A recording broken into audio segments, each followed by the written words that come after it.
Good afternoon, ladies and gentlemen, fans of Skytear. Welcome to the August Clash Championships, the Grand Finals. This is the Commander reporting here for duty, joined by the man who will stoutly profess to defend everything that is good about the Midwest of the United States, Michael. Michael, thank you for joining me. Thank you. And also, there are good things about the Midwest? Well, maybe not, apparently.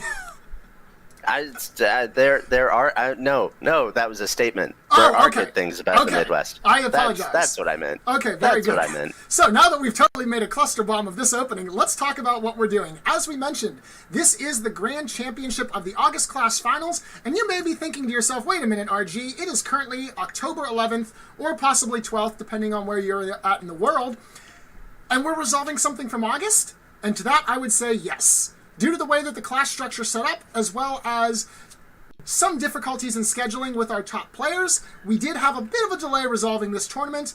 However, I can promise you that the wait has been worth it, as we have a very special present for you at the end of the stream in the form of a brand new card. Yay! Woo! I'm so excited for this release. I am as well. Immortal Sun and the other one, just very, very super excited. Indeed. Mostly about the Immortal Sun. Yeah. You know, with COVID, a lot of plans have to have been changed, both with shipping and the growth of Skytear, but I think that the tactics that Giacomo and Ricardo have been employing in order to get Skytear up and out and growing as a community have been very effective thus far. I would agree with that. 100%. Oh, 110%. by the way, there's a game going on. We should probably talk about the game. Yeah. So let's do that. Let's recap the game here. So before stream started, we did flip the coin. Apples did win the coin toss, elected to go first. Kirito then responded by selecting his outsider, the OG, versus the alternative of the Terror of the Endless Night. As we can see here, the game is going to primarily be a blue mirror match. There were some options for drafting yellow heroes from both players. However, both players have elected not to do so. Apples, who will be at the bottom of our screen here. Actually, let me just double check. Yeah, Apples is at the bottom of our screen. I had to verify that real quick. Yep. We'll be fielding here Astrida, Freyhill, Korjov, and Shalavi, whereas Kirito will be piloting the Suicide Squad deck with Shalavi, Brilvar, Gilbjorn, and Freyhill.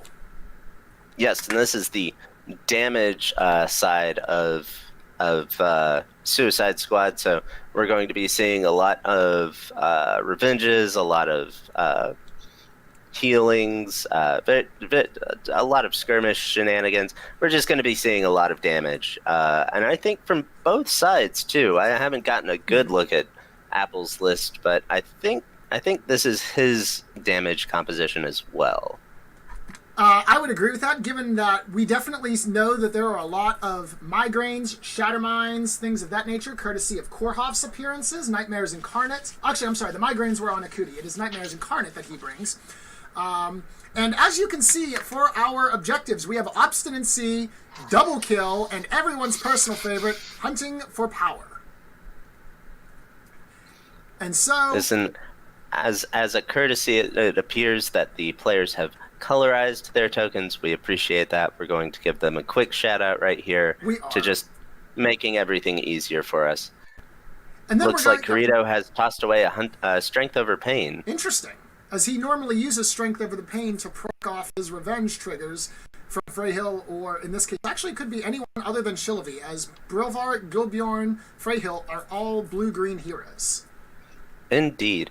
I think that speaks to quite possibly a critical mass of one drops in his hand. Yes. I think we're going to see some really fast blood and some very dead heroes pretty early in round 2. Mm-hmm. Meanwhile, Apples has not discarded any cards yet. I don't know if he's planning on discarding or if he's just not going to. Mm-hmm. Doesn't look like he's going to. He's going to keep his full 6. All right. Sometimes you do draw a hand that you are satisfied with to begin with, you know? You don't need to mulligan anything. Yeah. All right. Yeah, that's also, true. As we have had issues in the past, I know sometimes, if for those of you who are watching, if you could let us know about the audio levels for both myself and Michael, we would appreciate that. Those of you who may have watched on Sunday would have remembered that Game Slayer was more like game muted, despite the fact that on my OBS it showed that he was coming through loud and clear, which my headset validated as well. And then when we went back and watched some playback, he came through at a voice that you could barely hear at all. So, if there are any concerns about the audio or the camera, please do let us know, and we will endeavor to adjust that as we can. Yes, and as we're getting into the action here, it looks like Frail has moved into the dome, just around that middle ring that we know that everyone's fond of, has shapeshifted herself and has led from the hand. Mm-hmm. It looks like other Frail is skirmishing into the dome and attacking. Okay. That is Violence. Interesting. So Blue Rail it looks has... like... Yeah. Oh, go ahead. Well, it looks like Kirito's strategy here is to just kill off Frail as fast as possible, yes, which should work for him. Yeah, whenever one of the central heroes of a blue blob is Freyhill, not only does she bring the healing effects to anyone that shapeshifts, but she also does deal piercing damage whenever she's shapeshifted herself. And so popping her off nice and early prevents both of those effects from being able to happen.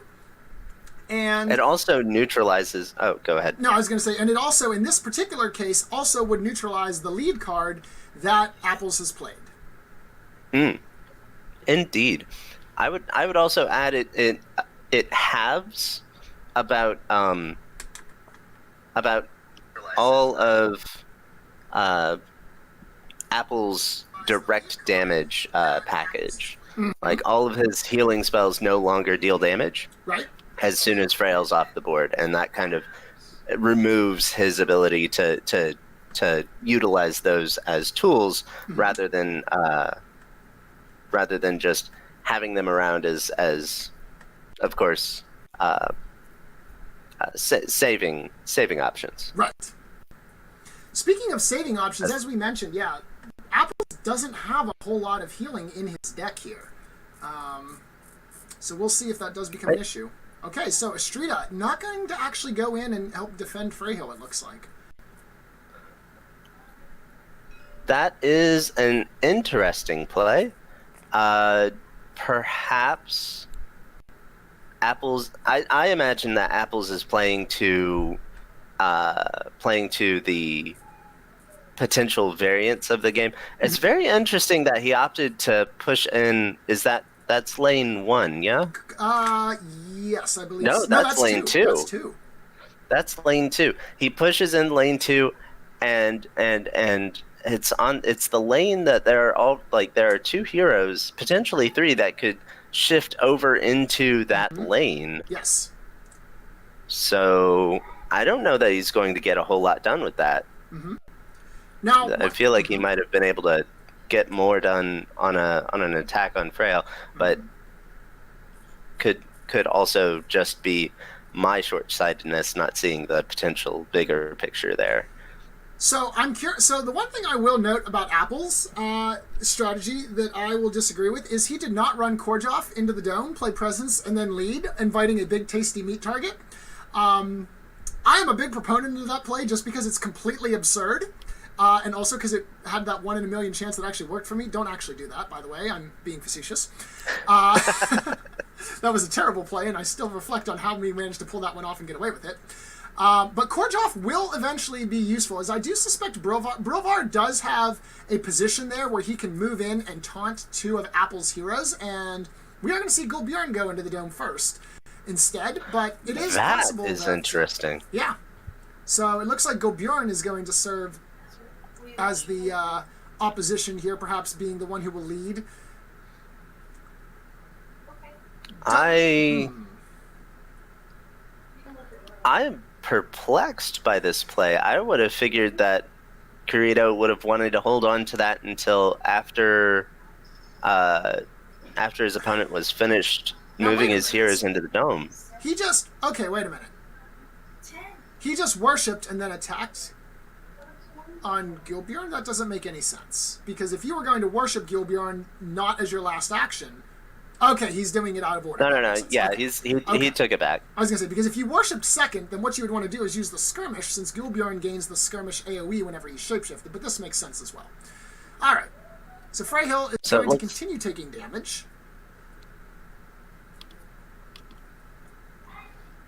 And will she proc revenge? She is within range of Shillavi. Oh, and a -1. That's going to be absolutely 0 damage to the Gulbjorn.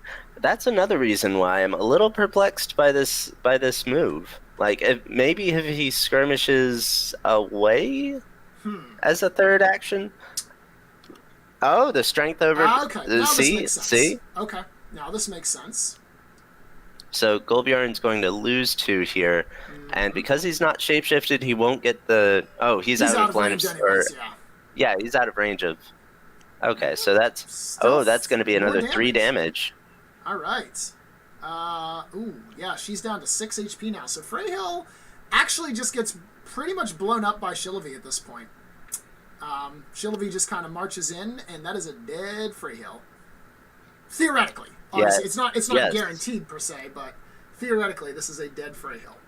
Unless Apples comes up with something here. I wouldn't be surprised if he had some healing.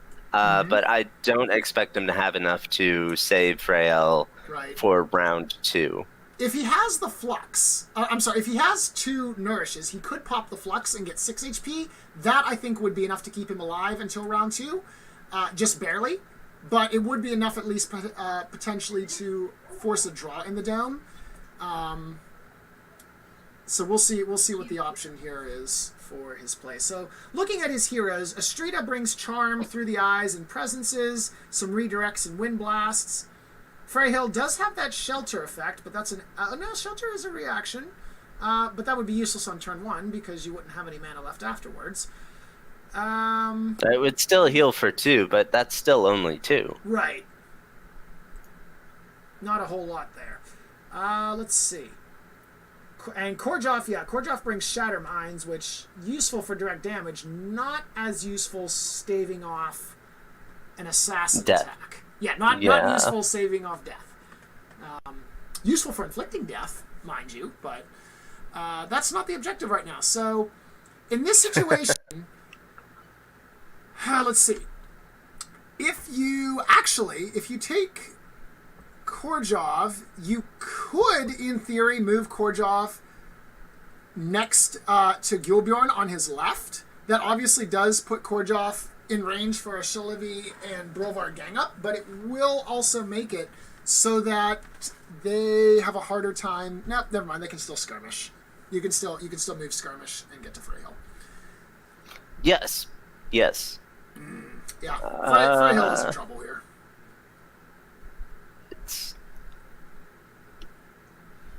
Yeah, that's I just like I think Apples just has to concede that Freyhill is going to die at this point. Yeah. And in that case, I would start working on the lanes. Of course, given that hunting for power is the option here, we all know that, I think it was Eric or Tim that might have said it best, it doesn't really matter what you do in the early rounds. Once hunting for power becomes an option, the game becomes hunting for power.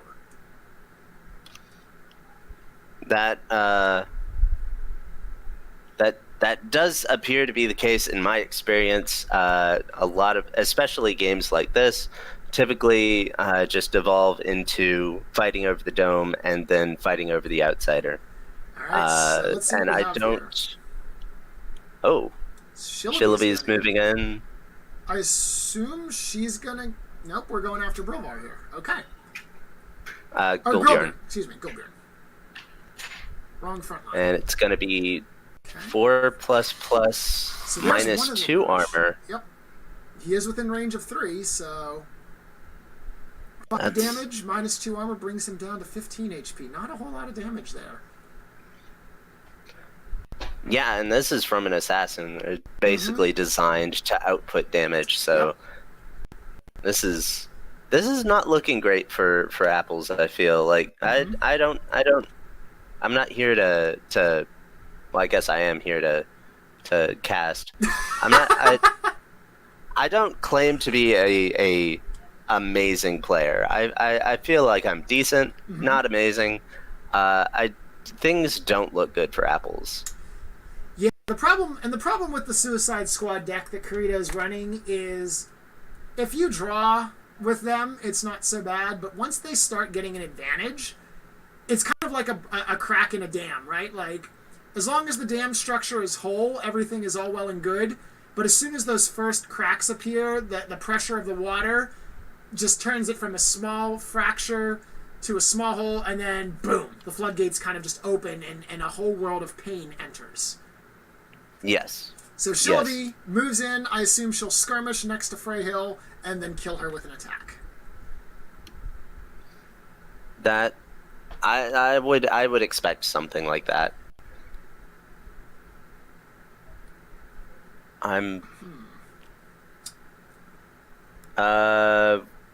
Why? Huh? What happened? It looks like Golbjorn got disarmed. Oh, because of Shilvy's attack. Wait, was Shilvy shapeshifted? No, the Astrida provides you disarm within 3, but was Shilvy shapeshifted when she attacked? She was not. I didn't think she was. Okay, so where did that come from? Okay, well, there's Korhov's ultimate, which is useful. That was a revenge proc. It was. So Gilbjorn gonna take the full brunt of that as Freyhill is shapeshifted, but this now should basically kill her. Unless Kirito flips 2+1s, there's a charm. That is dead Freyhill. Oh, that was the skirmish. My apologies. Oh, that was a revenge proc. Oh, the revenge proc from Gilbert. Right. Have to keep track of the stacks here. Now should come, because the attack hasn't been lit up, of course. So now. So I think as apples, you want to continue the revenge, so that you can potentially kill Golbjorn with a Kordrov. Yes, I would agree with that statement as well, because Freyhill is dead here no matter what. There's no stopping Freyhill's death. So if you can make it, if you can pull utility out of it, yes. Which is another reason why I didn't understand this move, Golbjorn. What are you doing here? Yeah, you're just gonna soak a lot of free Freyhill damage. Now Golbjorn does have 11 hit points right now, so if there is a Nightmare Incarnate, or 2 Shatter Mines even. If there are 2 Shatter Mines in Apple's hand, then Gilbjorn can be popped. +0, so that's going to be... Oh, just a single hit on Shilvy to not he hit Shilvy with that one to prevent the revenge from continuing, which I don't know that I agree with. I mean, in that case, why would you not just say, I'm not revenging? Like, revenge is a May condition. You don't have to activate it. Well, getting some damage on a hero is better than none, right? True. Even just 1 damage on a Shilvy is because she wasn't shapeshifted at the time. That makes sense. Oh. Okay, so we got Kordrov using presence. Okay, so that means he does not have Nightmare Incarnate, which means he can't kill Gilbjorn. Now, interestingly enough... he's not casting Shattermind. Right. If Gilbjorn moves to the left of Astrida and then skirmishes, the only way that Freyhill dies here is if Kirito is holding some sort of a healing card and heals her to death.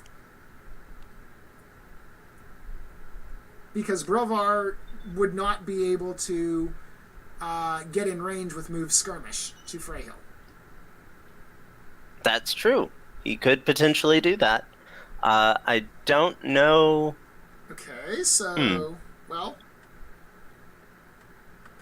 So this is going to...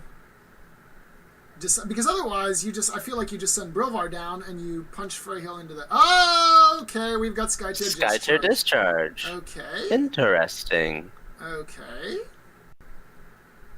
So, in this case, I think that you forego the damage. Oh dear. That looks like a double up. Oh. So, in this case, I think you forego... Oh, wait, never mind. That doesn't make a difference. Yeah. Never mind.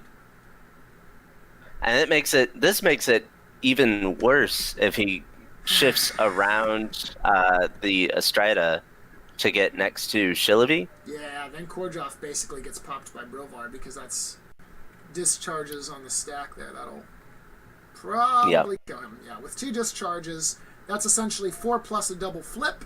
So probably a minimum of, looking at this deck, that's, I would say, easily going to be probably 6 to 8 damage. And then I would say about average 6 damage. There's always the chance that he flips -1s on it. Oh, we're going for it. I think the only minus. Oh, that's curious. Not only are we going for it, we're going for the.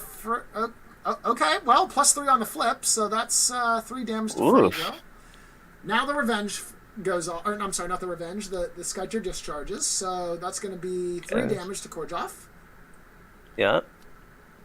And then 2 more. Okay, so actually not the worst thing in the world. Could have been worse. Does not get to protect Frail here, but that also may not be a big deal for him. Right. Well, so the other thing that I was... Okay, so we're attacking Freyhill. So apparently the name of the game is delete the other person's Freyhill. Oh, I think he's going for double kill here. That could be. Set that up early. Bring down 5 HP. That brings Freyhill down to 8. That's pretty good. Freyhill's 2 armor, totally worthless against Korjov's piercing effects.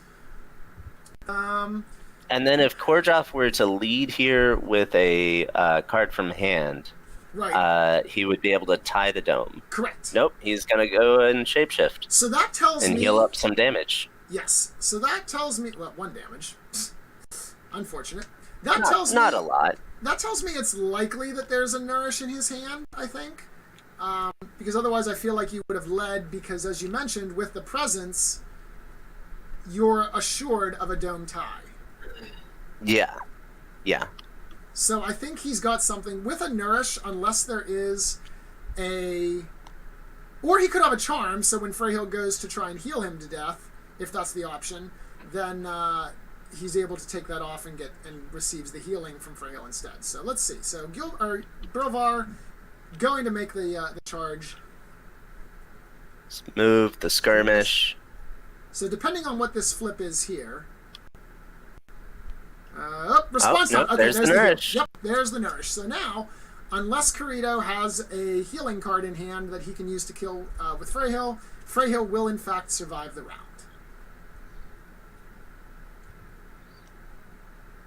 There's the skirmish to do 1 damage. So no damage. Freyhill does have an armor. Bounces off her armor. And then okay.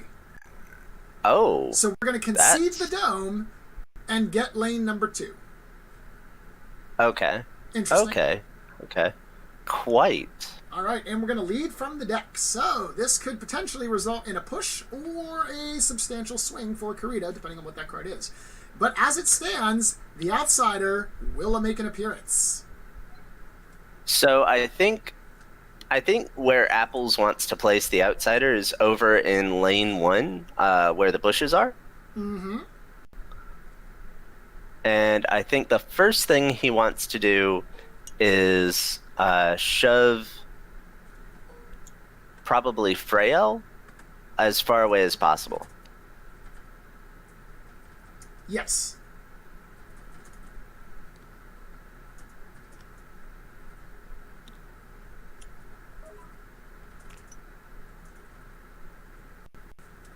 All right. How did Brilvar get a lead? That was his third action. His actions were move, skirmish, lead. Oh, move, Oh, right. Yeah. He skirmished into the lane. Correct. Yeah. Okay. Yes. Yeah. Moved 3, skirmished 1 to get next to Freyhill, smack her, and then ran away. Or tried to. I guess technically it bounced off the armor and did nothing. Right. So, with that being said, not a very strong lead for Brilvar.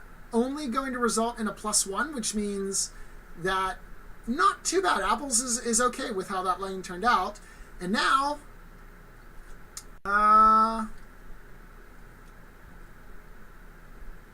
do we not summon the outsider here? Okay, I was going to say, you won the outsider, you've got more heroes, and one of them had a presence. Yeah, so...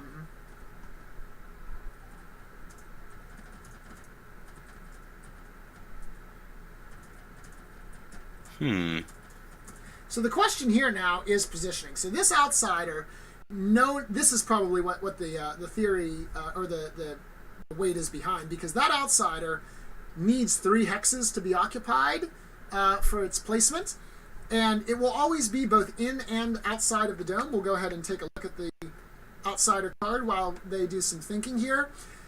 The outsider itself cannot actually move, but as we mentioned, it does take up 3 hexes, 3 damage plus a flip on its attack, 20 health points and 2 armor, which is going to become relevant as hunting for power is part of our game. And then we can either take a friendly worship action, blast someone out of the range, you mentioned that earlier, or we can just draw a free power card. And it looks like Apples has placed it, Okay. not optimally, I think. This is a pretty open position for the outsider to be spotted and just killed outright. So it looks like we're going to go ahead and attack. So we attack Freyhill. No, that was... No, that was... Was that an attack? Yes, it was, yeah. Because that was 3 damage plus 1 on the flip, minus 1 on the Freyhill armor, since she's no longer within range of Brilvar. Yep, you're right. And that's Kirito's Frail, so his Frail is actually getting a little low, too. Yes. There's the shockwave. Okay, looks like we're for going another to kill her. damage. And we're just going to blast her out of the dome. I'm not sure if you wanted to do that, because now you can't easily target her. Like, you could open the turn with Korjoff and just blow her up if you left her where she was. Although I guess technically you could still... well, if you take the Divine Conduit action... Well, no, Korjoff's already worshipped. You don't need to shapeshift him. So yeah, if you activate Korjoff, he has fast on activation. You can just send him over and claw Freyhill to death there, because... well, she won't survive a Korhoff assassination attempt. Potentially. There's always the healing cards that Frail brings. That is true. I should say power cards not accounted for. That would be the case. You are correct. If she does have another Nourish or something of that nature, then that would save her. All right, so we have untapped, drawn 2. We're moving into round number 2. And I'll be honest, there are more heroes above half health than I thought there were going to be. I agree, and we thought that Apple's Freyhill was in a spot of trouble. She is at 6 HP, so she's not out of the woods yet, but she is definitely doing better, I think, than you or I thought she would. Yes, no, I expected a dead Freyhill on turn 1. Well, we may actually potentially see 2 dead Freyhills on round 2. Depending on how the players choose to operate here. So we will certainly see. So let's the players Apples seems to be pondering his options. Right. What do you want here as Apples? What So I think Oh, are we doing Freyhill? Okay, so there's 2 We're options doing with Freyhill. this. You can either run her away to keep her alive, or you can send her into the cover hex and delete the Freyhill over there as an option with move, skirmish, attack. Again, of course, assuming that there are no cards to prevent that. And that forces somebody to go chasing after her, probably Shillavi, given that she has 6 HP now, a little bit harder to kill. Although with the skirmish action coming first, that says that plan is not what's going to happen. I guess maybe Go ahead. Well, I was going to say, Okay, this makes sense. Get rid of the armor and the ability to revenge proc, and let's just focus and kill Gilbjorn. Oh, yes. No, yeah, absolutely. Dropping down Golbjorn's shields as well as his revenge gives Freyhill the ability to drop Golbjorn down to a reasonable amount for that potential double kill. And Nightmares Incarnate is a reaction spell, so everybody except Freyhill is capable of casting it. So if we can knock off Freyhill and we have a couple of those Nightmare Incarnates in our hand, then they can just simply turn on and delete the Golbjorn a little bit later. All right, so we see the attack. Golbjorn now down to 7. So yeah, double kill becoming more and more prevalent as the possible option here.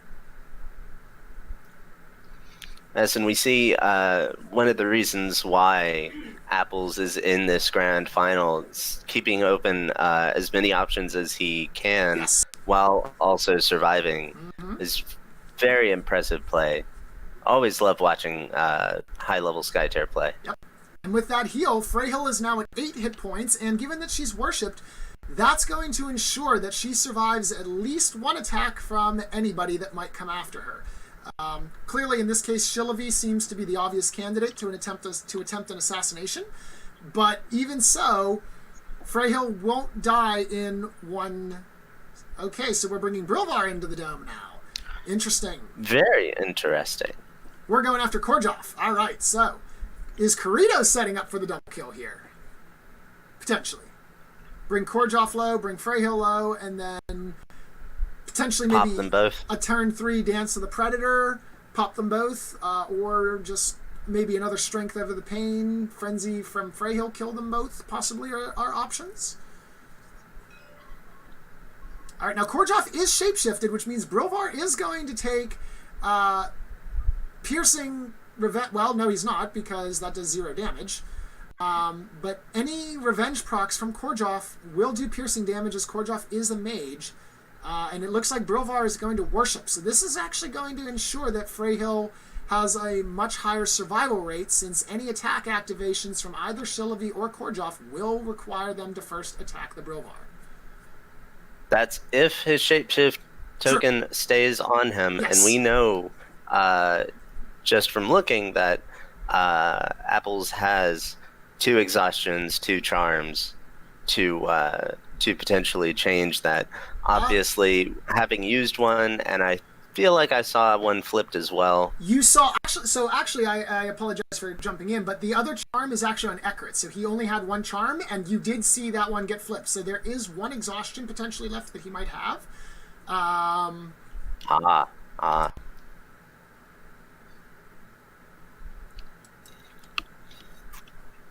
So we'll see if he has that and chooses to activate. It would have to be, I guess, Estrida, since even though you could cleanse the charm, you would still have to do the attack on the hero that, or on the Brilvar that you activated adjacent to. So we'll see what his options are here.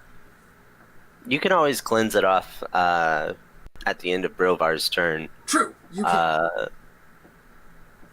Which could explain why he hasn't selected a hero to activate yet, but Yes. also, like, you and I have played enough to know that it takes a while to decide which hero is activating. Yeah, and when we're playing, you know, those are not grand championship stakes matches here. So when you're playing casually, you know, if you make a mistake, it's like, okay, well, we can learn from that here. But in a grand championship, you really want to take time and make each play count.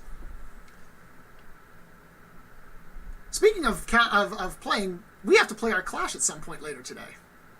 We do. On the sidebar. Should we schedule a time for that, or should we just surprise everyone? I think we should just surprise everyone, because, you know, speaking of surprises, have we mentioned that we're surprising the spoiler card? Yeah, we have. We haven't made any. We have only made, I think, 1 or 2 obscure references, and we said that we would make a bunch of obscure references. We should make some more of those as we go along. We can just say we've made obscure references, and then That's they won't true. know until after the recording, and at that point they can't yell at us, because that's recorded RGCommander and Michael, and not live RGCommander and Michael. That would be future RGCommander and Michael's problem. That's very true. Why deal today with the problem you can blow off till tomorrow? Or next week. It's true. Or next week. So, meanwhile, back to the game. Estrida is going to skirmish. I'm not exactly certain who she was skirmishing again, but a +1 on the flip means that no one's going to take any damage, because everybody is shapeshifted within range of Brilvar, so therefore they have at least 1 armor. Now, Estrida is going to move up. I assume... What would he be afraid of that he wants to move up? Or he just wants to get close enough to start proccing revenges. as an option here. Kirito does have some sinkholes, but obviously, given that it's turn 2, he can't play those just yet. We do see the attack action here, continuing to try and deal damage. Who are we chipping down? Are we chipping down Golbjorn, right? I have to assume Probably. Golbjorn, right? Yeah, because Shalavi's got 18 hit points, and if you're setting up for a double kill, why would you go for someone that has 18 hit points when you've got a nice, meaty boar in front of you that has 7 hit points? Even if the boar is a little bit more hard to get through. Yeah, plus Kirito Shalavi is shapeshifted, so you don't want to proc that revenge onto Eurostrida.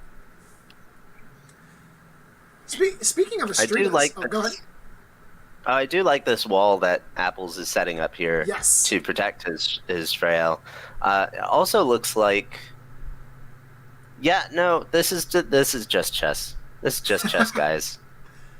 Like, we've got the queens, we've got pawns. Mm-hmm. It's funny because that's really what they are. Freyhill has the title of the Queen of Life, and the rest of them are just pawns in her great game. Oh, I was referring to the minions, but sure, we can call the heroes pawns too. There's 2 kinds of people in this world. Two kinds. There are 2 kinds of champions. It's true. The ones that do stuff and everyone else. That is very true. There are the Freyhills, and then there's everybody else. All right, so Astrida's final action looks like she's going to re-worship herself, keep that shape-shifting ability. That is not her playing another exhaustion, by the way. That is just repositioning the original exhaustion she played. So we have not seen the second exhaustion if Apples has it in hand. But it looks like Ryan is tired of this, and it's time for some blood. He is moving within range of 3 to target the Freyhill. Interestingly enough, Freyhill is not able to... Ooh, -1. So Apples would have liked to see that on the attack. -1 on the skirmish. All right, now for an attack, this won't be able to kill her, but Kirito could still have a magic card. That is going to do 4 damage, so if there is a healing card, this could potentially be the end. If there's another strength over pain or a sacrifice, then Freyhill dies. She's just going to worship. Okay. She's just going to worship and heal herself. All right, so... in this situation, So, Shalavi can move around and get to Frail if she wanted to. The problem is that Shalavi would have to attack Brilvar. Oh, yes. Yep. Wait a minute. Nope. There comes down the second exhaustion. End of turn play. I assume we're going to remove that worship from Brilvar. Nobody else makes sense here because now we get to... not only get the attack actions back, but we can potentially blow up a bunch of people. Yep, this is going to potentially wreck Kirito's dreams here. And so we have swapped Brilvar's shapeshift for a slow. Not really, I think, that important for the slow, given the fact that, as you mentioned, this is kind of a chess game, and right now everyone is bottled up inside the dome here, but if for some reason Brilvar wanted to try and run and influence one of the lanes again, this now makes it harder. Obviously in turn 3, Brilvar has already activated for this turn. So the question now is, do we just use Korjoff and try to kill somebody if he has Nightmares Incarnate in hand, or if he has some Shatter Mines in hand? I don't know that you can double kill. Well, actually, Korjoff is shapeshifted, so he does get +1 attack and +1 skirmish damage on his movement here. So if he has 2 Shatter Mines in hand, you could potentially kill both Brilvar and Freyhill with some good play.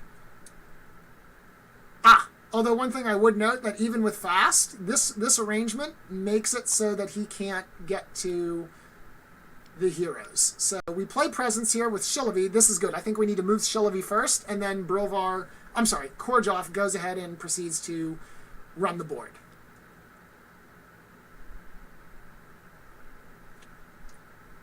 All right, we see some presence going on for Shalavi to, again, augment that control in the dome.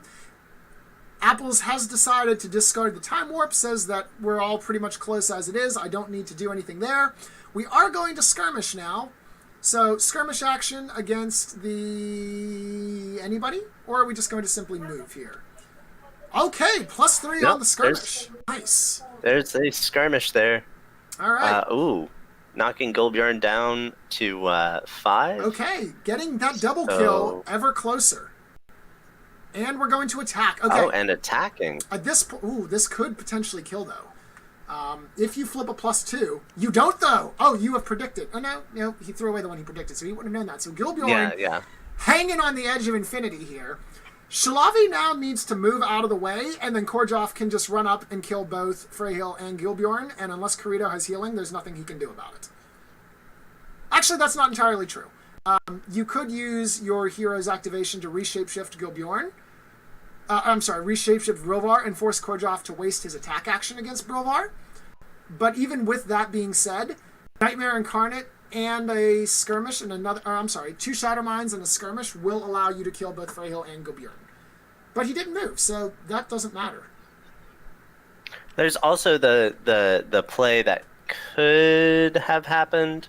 Oh no, never mind. Nope. Ignore me. Not even gonna mention it. So here we see Shalavi moving around to get to Freyhill. And now she's gonna get poked in the eye. Through the eyes is going to make any attack she makes much, much worse. Yep. Basically declawing the cat here. Alright, so +1 on the flip means 5 damage. Minus the armor cut in half, all that fun stuff results in 2 damage, I believe? It does, yes. All right. Because it chops in half and then is reduced by armor. Yes. With Freyhill's 1 armor, it means she is down to 2, which is a dangerously low place for a Freyhill to be. But Freyhill still has potentially heals and stuff. Although he's down to 3 cards. Like, yes. I can't imagine Apples has too many tricks left. Mm-hmm. Now, I believe we did see Freyhill's ultimate already. I know we saw it from one person. I can't remember who we saw. We're going to peek here. Let's see. There's we saw it on the skirmish from Shalavi. Yep. So that is in the garbage. Although he is almost out of deck, which means it could be time for a deck reshuffle here. And so it is potential that he can draw it as the end of round 2 draws. All right, Shalavi's going to worship, and it's time for Korjov to go. So Korjov is stuck. Yeah, Korjov... Like, more or less. Korjov's passive is actually going to work against him here. So if we go ahead and pull this up here, Korjov's passive, when you're shapeshifted, you might get +1 attack and you might get +1 skirmish, but you're melee. And right now, melee is not what you want to be. Even with fast... That was a skirmish, I think? Looks like... Nope, that was an attack. Yeah. Because he had to attack the Brilvar. Because the Brilvar is shapeshifted, yes. Did get shapeshifted. All right. So... and then the revenge proc. Now, do you get into a mess with Brilvar here? Because all of your piercing, or all your revenge procs would be piercing. And in a roundabout way, all of Brilvar's procs would be piercing as well. That's fair, because Korjov has no armor. Neither does Shalavi. It's true. Interesting. But I think here is Korjov, you don't get into that. I agree. Korjov does have 8 hit points left, and Brilvar does have 14. And it is more probable that Kirito is holding Sacrifice or something, or Nourish, which could allow, if you try to run it down and play a game of chicken with who's going to die first, that Korjov loses that game of chicken. So, we're going to skirmish. I think... Oh. Are we okay. Well... The Outsider's HP has been brought on the field. You cannot target either Gulbjorn or Freyhill with that skirmish, sir. You must target Brilvar. Or the Outsider, I guess, technically. The Outsider is a potential. What I was going to say is there's been a distinct lack of attacking the Outsider in this round. There has. And I was going to... I wondered if the players had just agreed to ignore it. That could be the case. I mean, we've seen a lot of juxtaposition, some back and forth motion here, a lot of guerrilla warfare, if you will, that results more in that positioning game that you're talking about, and the outsider, despite being a nice juicy target there on the right side of the map, has been kind of ignored. It's just a big statue of a thing. A big statue of a thing, it is indeed. Okay, so it doesn't look like that skirmish did anything? Did he... What? Did he even do anything with that skirmish? I don't think he did. I think he pulled a me. I mean, although to be fair, I wasted 3 AP, not just 1, so that's different. Possible? I mean... I'm going to go ahead and ping the discard, because that should be flipped. Yep, there we go. Never mind. He figured it out. Yeah. So he's going to lead, and then he's going to worship Korjoff again. All right, so Korjoff will... Well, he has to flip it over anyways, yeah, because now Korjoff gets to heal, being in range of Freyhill. And, oh, no! That's not what you want to see. I mean, yes, it gives you 4 healing, but if you were to draw that next round, Korjoff's ultimate allows you to teleport around the map, and then... Whoa, no, what have I done? Oh, dear. I apologize, everyone. I did something and reset the camera view. So it, like, zoomed me way out into space and, like, horizontal to the board, so... no, we want it... Which direction did we want? We want it this way. Sorry about this, everyone. Avoid that space bar. Yeah, the space bar is a tricky one. Everyone knows we don't visit the space bar until after space 5.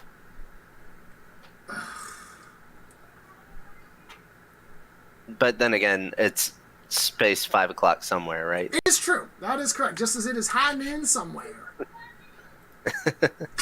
All right, so with that being said... So, back to the game. Back to the game Golbjarn is dangerously low. Doesn't want to damage anyone because any damage right now could potentially kill him. Yes.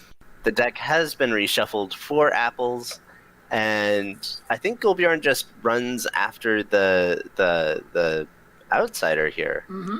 No, he plays a presence. Okay, so this is actually going to force a tie unless somebody dies. And again... Nightmare totally Incarnate, a possibility. Yeah, Nightmare Incarnate. Korjoff has mana? Yes, he does. So Korjoff could potentially end of round kill somebody here. Like, just to give the outsider victory. Either of the Freyhills could as well, and Kirito has more options than Apples, so although I've seen a lot of healing get flipped for Kirito, we're looking at 3 sacrifices in his discard, 2 nourishes. Ooh. So if he does have damage in his hand, it would be it would amount to a total of 1 nourish. Correct. Which, to be fair, is enough to kill off Apple's Freyhill. She's only sitting at 2 hit points. All right. Do we have any end of round shenanigans here? Apparently we're playing with the overlay shenanigans, though.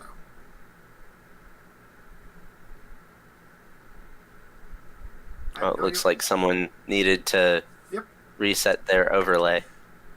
Probably from when I accidentally zoomed out into, like, lunar telescope view.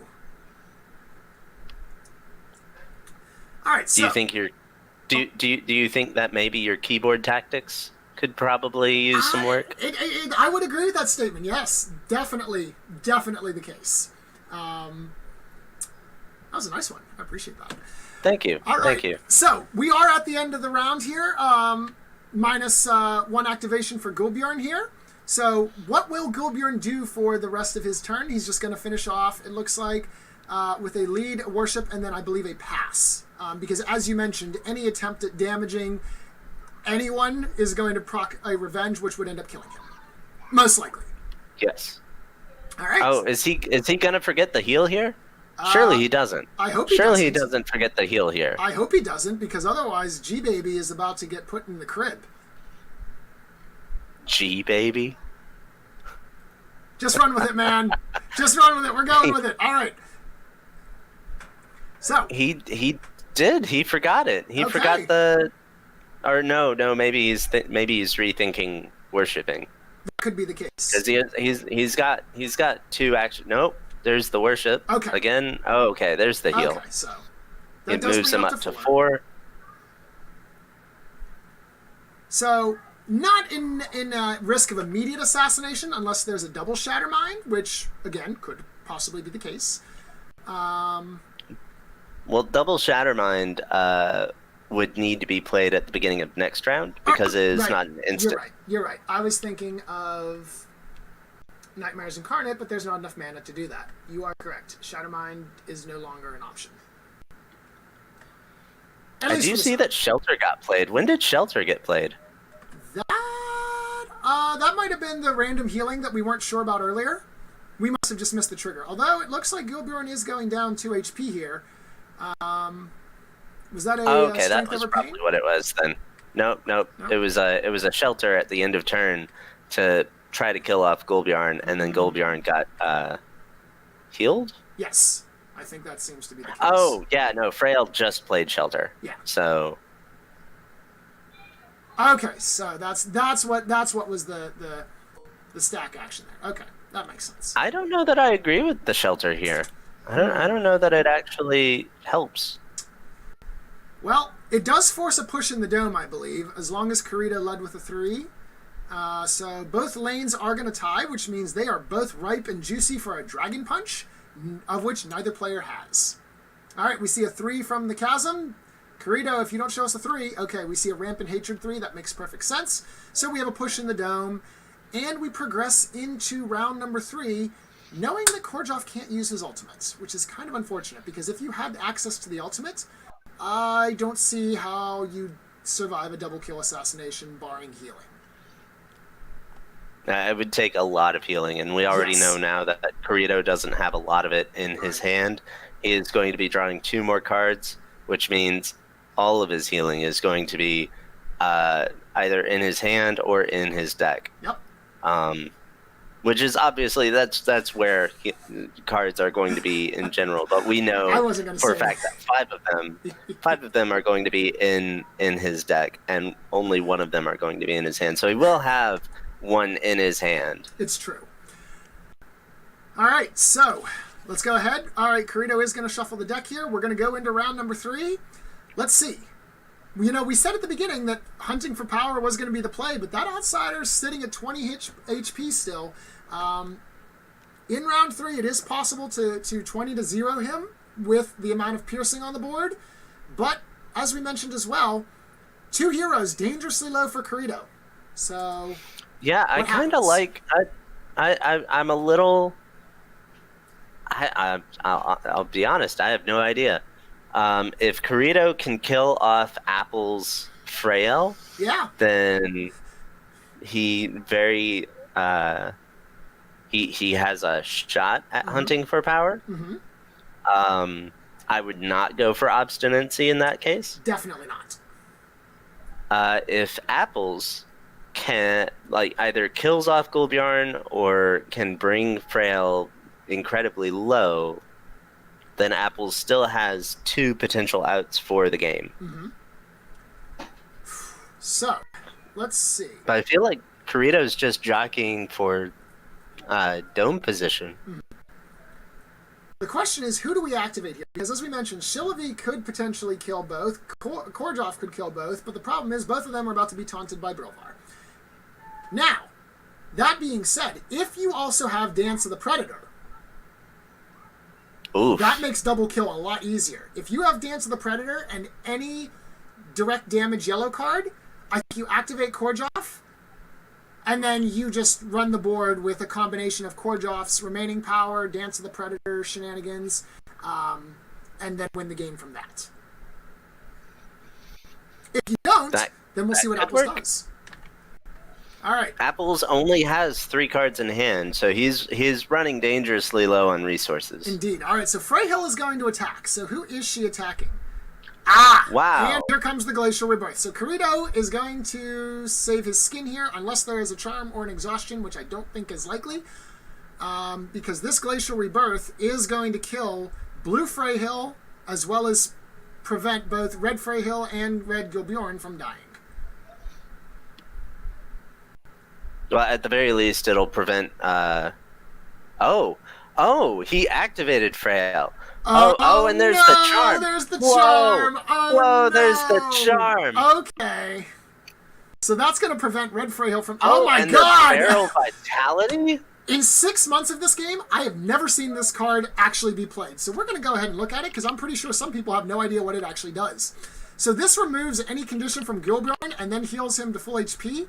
And if Gilbjorn happens to be shapeshifted, just push every enemy that is adjacent to him 2 hexes. Ooh. So Gilbjorn, completely safe.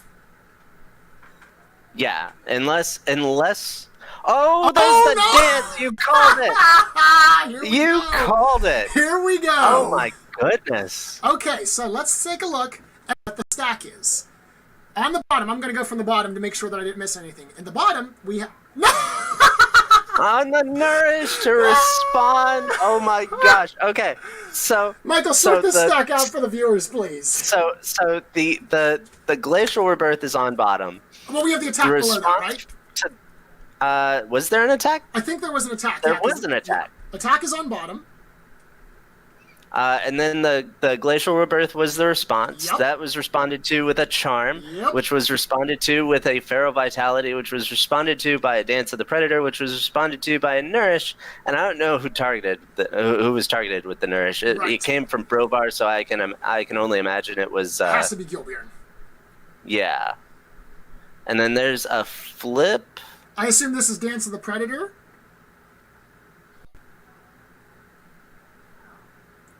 That would be has to be, right? Yeah, that would be the first flip, because I think, well... Who got nourished, though? Yeah, because Gilbjorn is still at 2, and Freyhill is still at 6. Well, if Brovar played the Nourish, then it would have to be one of his allies, because Brovar can't use it to damage. Could also potentially be himself. Probably Gilbjorn. I don't know what that flip was for, though. Yeah, like the flip seems to be for the Dance of the Predator, but has Nourish resolved yet? We're pinging up here for some reason. Oh, so Gilbjorn does in fact go back up to full. What happened to Dance? Did Dance already looks resolve? like Dance was resolved. Oh, okay, yeah. so Dance resolved, and maybe so I think the Nourish occurred, and then the Dance damage came through because Gilbjorn is shapeshifted. The Dance does do 2 less damage, and so with that -1, it just didn't. It kind of bounced off of his armor, and so now we are proccing off the Feral Vitality. So that means up next is Charm. I assume the Charm is going to steal Freyhill's. No, it's not going to steal anything because Astrida is pushed out of the dome. You're right. That's right. Okay, so. And this is still going to kill Freyhill. Yes, now the Glacial Rebirth kills Freyhill. Wow. So unless Apple's last card can save Freyhill, I think Kirito gets a very solid upper hand here. Yes. I'm not seeing anything.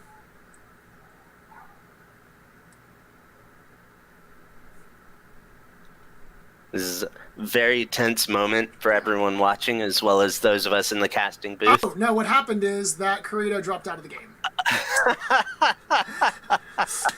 You know, it wouldn't be a game without Kirito dropping at some point. In true Kirito fashion. Game over, Kirito. Speaking of tactical improvements, Kirito might need to work on his computer there. Yeah.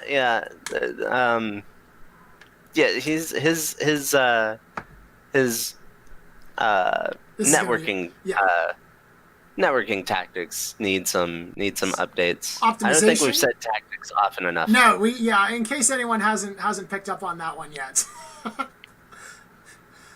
I mean, to be fair, with this one, we are kind of driven into a point, because it's either we use the name or we use its effects, and its effects are pretty straightforward. Very straightforward. Yes.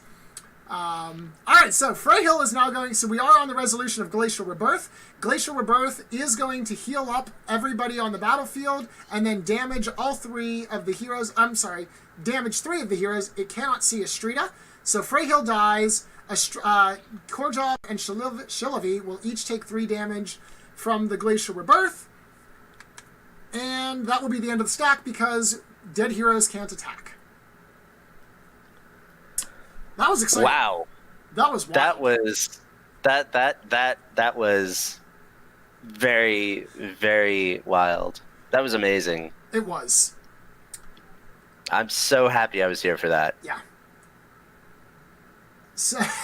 And so Kirito, with 5 cards in hand, all of his heroes alive, the outsider in a prime position to do whatever he wants to, yes. but with only half the mana, less than half the mana that he started the round with. Mm-hmm.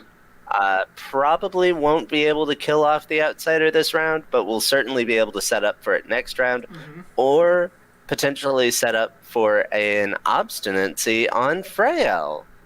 Possibly, yeah.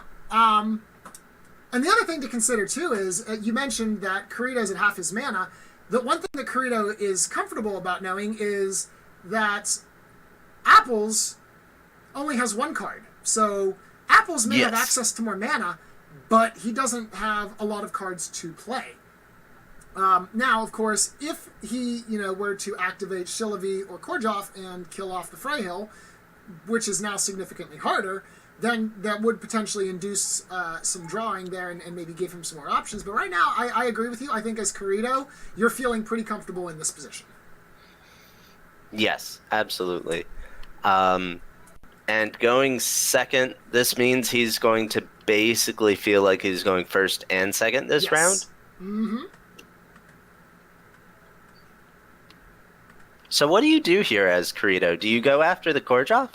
You can just move Shillavi over there, go after the Korjov, chunk him down a bunch. So I have to go and remind myself here by looking. Oh no, the disarms are gone this round. Yeah, I think it's Shillavi. You just run Shillavi over and you run Korjov down and turn him into Thanksgiving dinner, even though it's only October. Yep, and he doesn't have his ultimate. He could potentially have a Time Warp in hand to save Korjov, right? But that would be your last card, and that would literally be everything that you could do. Yes, that is definitely a feels bad man. All right, and we are re-promoting Kirito so that he can continue to do things in the game. How very sporting of Apples. Quite. So with Freyhill's death there. Freyhill was the active hero. She will respawn, as you mentioned, in round 4 due to the fact that she did not exhaust when she died, as she had not completed her turn, which means obstinacy is a possibility.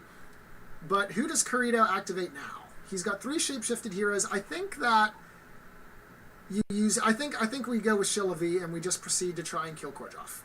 Korjov only has 9 HP. If Kirito has Dance of the Predator, then you just kill Korjov. I also like Shillavi over into the bush, where he can kind of keep that hex from being a place that you can time warp to, so that Frael can unleash her full fury on Korjov. Well, so here's the thing too, though. If Shillavi has Dance of the Predator, then you just use that and move Shillavi into that cover hex that you just mentioned, because Dance of the Predator does not require a line of sight to activate it, and B, even if Korjov time warps, the only place he can time warp, you still get hit by it. Oh my gosh, it does not target. Yeah, oh, I know. Dang. So I think that in this case, you activate Freyhill. If you have Dance of the Predator, activate Freyhill, target Korjov. If he tries to time warp, then you show Dance of the Predator, zing her over there to prevent any cowardice from Korjov, and then you just maul him. Because he's not going to survive 4 plus 2 flips plus an attack from Freyhill with 9 HP. Even with a Nourish. There's just too much that you can pile on afterwards just to finish the job. So what kind of dance do you think the Predator does? Do you think it's a tango or a waltz? I envision it more of kind of like a somewhere of a combination of like a waltz and kind of like those tribal rain dance ritual dances that we see. A rain waltz? Yeah. I mean, the Blue Squad is kind of ice water themed, so I think that would be an appropriate metaphor. Okay. Can we get our lore person in here to confirm this for us, please?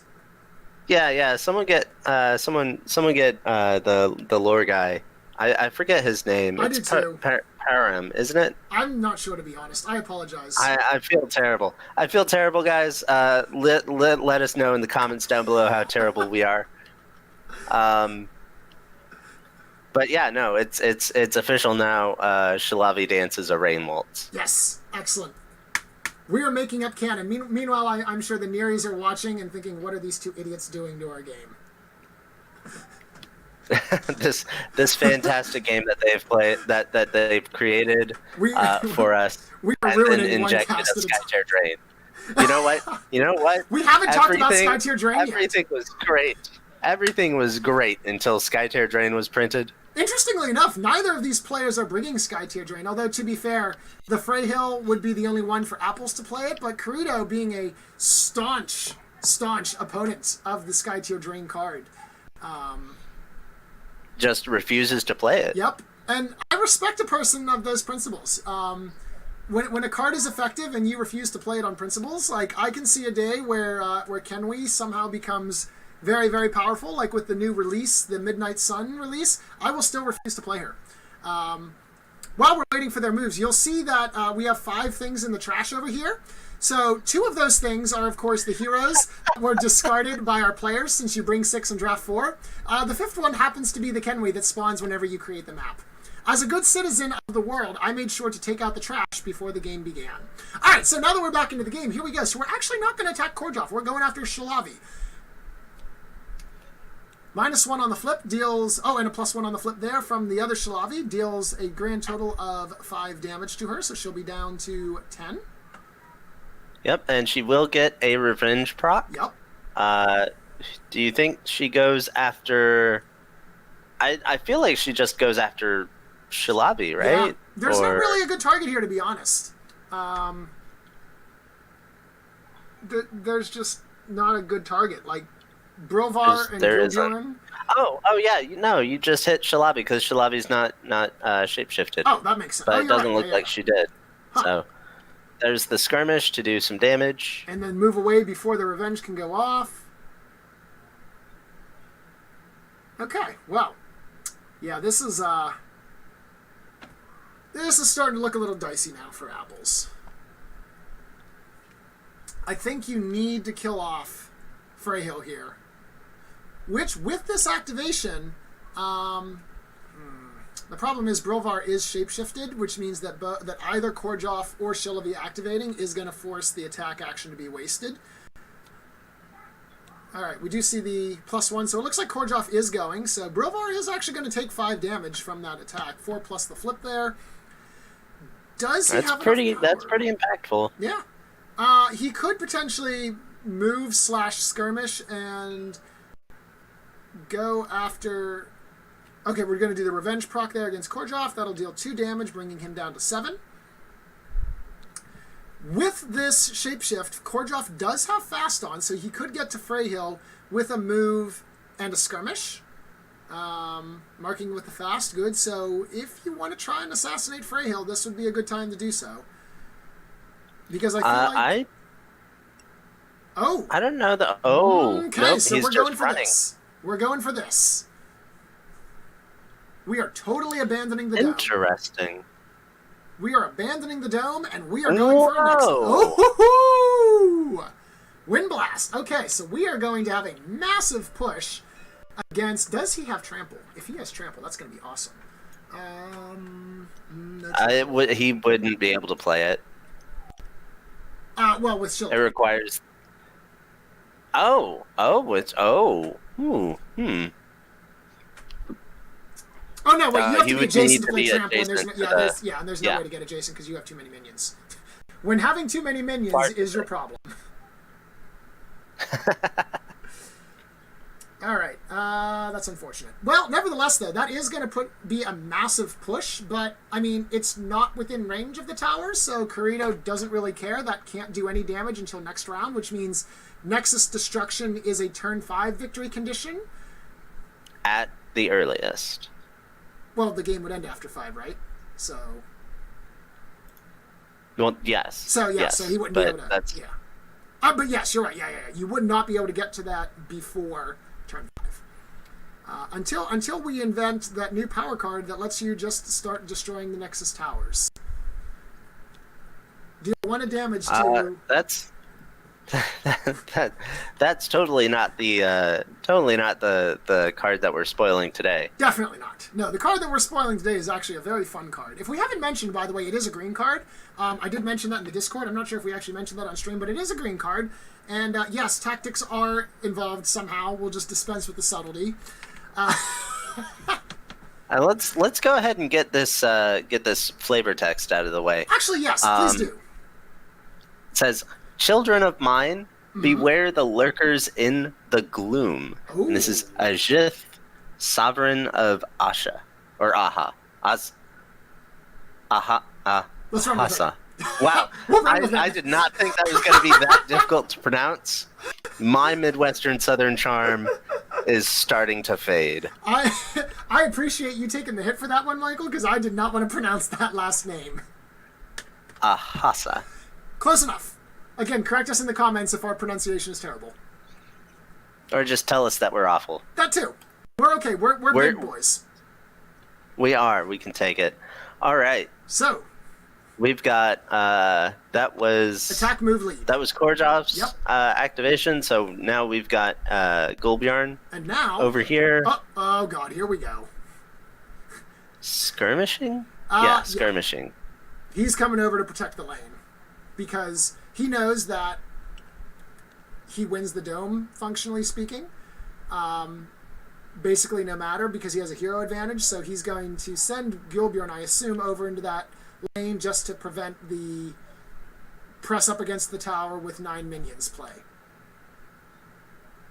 Or we're just going to skirmish against the outsider, which is also totally an option. So Gulbjarn does get bonus damage based on the number of heroes around him shapeshifted. So we did see the +3 there on that, -1. Does deal some damage there. Or, I'm sorry, +4, -1 deals 3 damage, minus the outsider's armor. Does deal that there. We see an attack against the outsider as well, so Kirito also gets to draw a card. Bonus effect of the outsider, when you declare an attack action against them, you get to draw 1 card, so Kirito's hand size is now maxed out. I don't think he's going for hunting for that's power probably here. not.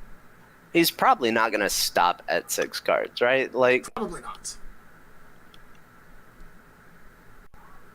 Because he still has 3 heroes to activate. And as you mentioned, so 2 of them have 2 or more mana, so you could potentially do some other things with that. Although Brilvar is disarmed, so that would make any damage against the outsider a little bit more challenging for Brilvar. Or, I'm sorry, for Brilvar, so who knows. I don't see Brilvar going after the outsider, though, except to maybe draw a card.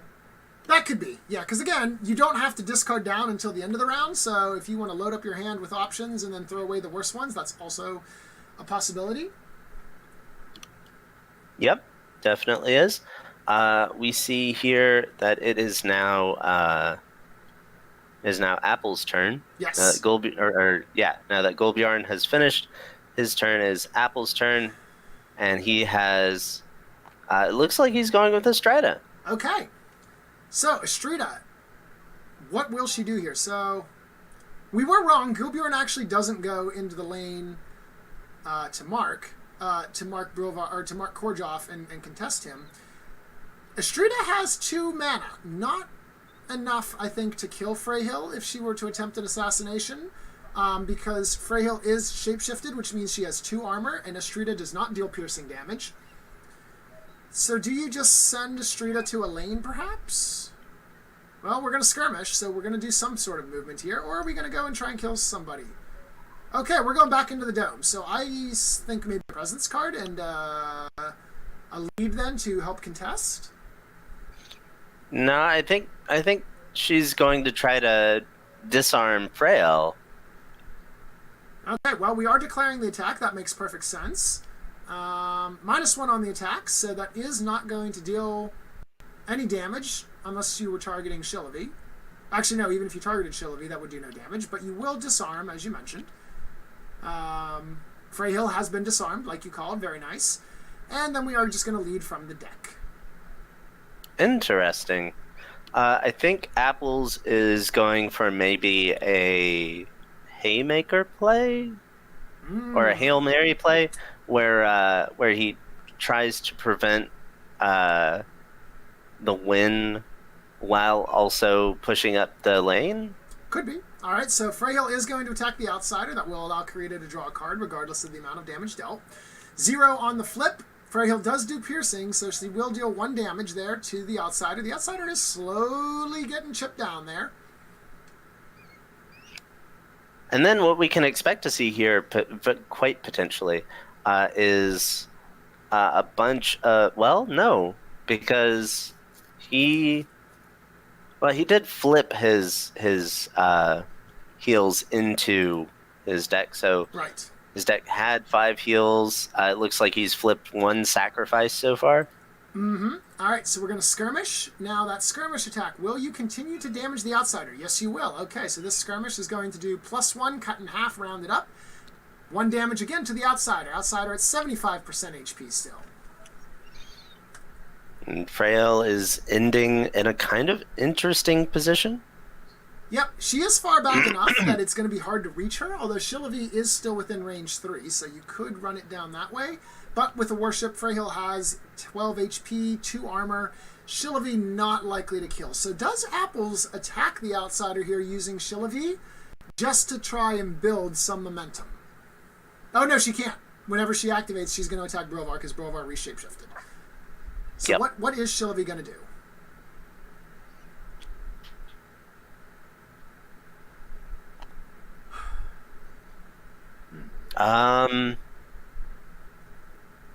I wonder if, as Apples, you just go after the outsider and try to draw some cards. Oh wait, no, never. Yeah, like you said, she's... Yep.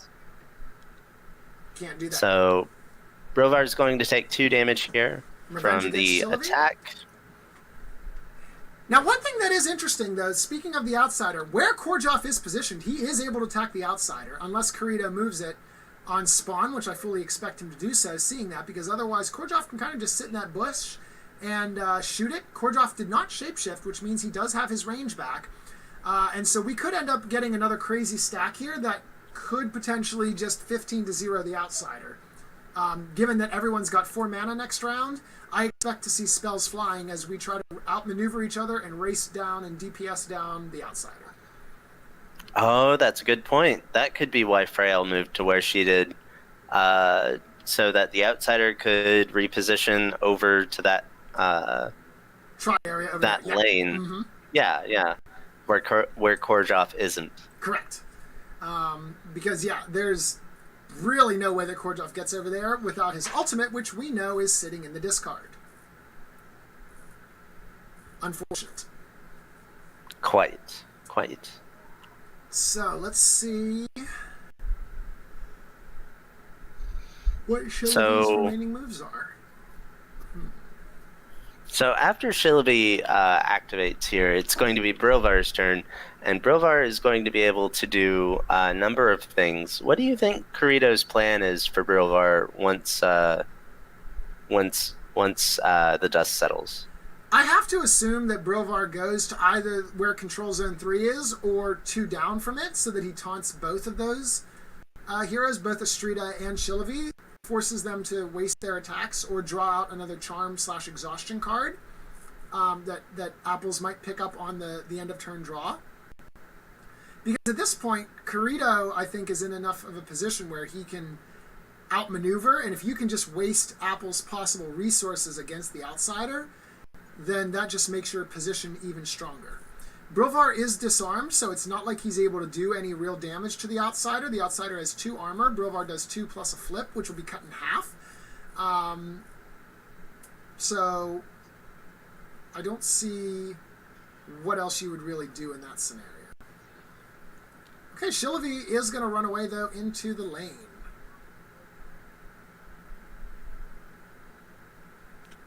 Lead from deck, and then I presume Worship to finish the round. No. Oh no, because she had to use the first attack. The first one was the attack, so she had to attack, move, and then lead. That was her action. That's right. Yeah. All right, but nevertheless, that lead will likely offer some Oh, baby. End of turn activation. Shillavi is going to go and kill Shillavi. And there we see it. You don't have to be within line of sight for Dance of the Predator to hit you. Ouch. This is going to be really painful for Apples. And Shillavi is shapeshifted, so we're going to get 2 incarnations of that. So that's first 3 damage there, which means that that's going to be 1 more plus 1. There it is. Dead Shillavi. Dead Shillavi. And unlike Freyhill, Shillavi was exhausted when she died, which means she isn't coming back until round 5. Which means Apples is 100% going to be on the back foot next round. Yep, it is a 3 for 4 positioning, and if I'm Kirito, I tuck that outsider back in the 3 hex area you designated earlier, and then I just turn and burn. Yep. Because Korjov is absolutely out of position in that case, and even Freyhill has to respawn at the Nexus. And okay, so we're going to attack to draw a card. We're not going to deal any damage there. That's fine. Kirito's up to 9 cards in his hand now. And so as Brilvar, maybe you just kind of punish Astrida a bit, I guess? Or you could also hypothetically move into lane 2 and push it up some and get, draw a card off that as well. That is true. Well, the thing is, though, did Kirito play a presence on someone? I forget. If he didn't, then he runs the risk of that lead from deck being a 3. He does not. He did not, rather. So in that situation, if that lead from deck is a 3, Astrida would be able to outmaneuver the 3 heroes in the dome. So I don't think Kirito would chance that. Because right now, the only way I think that Apples comes into this is by hunting for power. I would have to agree. Was that a skirmish? It was. Yeah, that was a skirmish. Yep. So 2 damage minus the armor deals 1 damage to Astrida. And then the lead from the hand, that guarantees that he has the dome. That makes sense. Yep. All right. Well, let's go ahead and resolve. So in lane number 2, that's a push. Lane number 1, Korjov will lead with an overwhelming victory there. And lane 3 is Kirito's.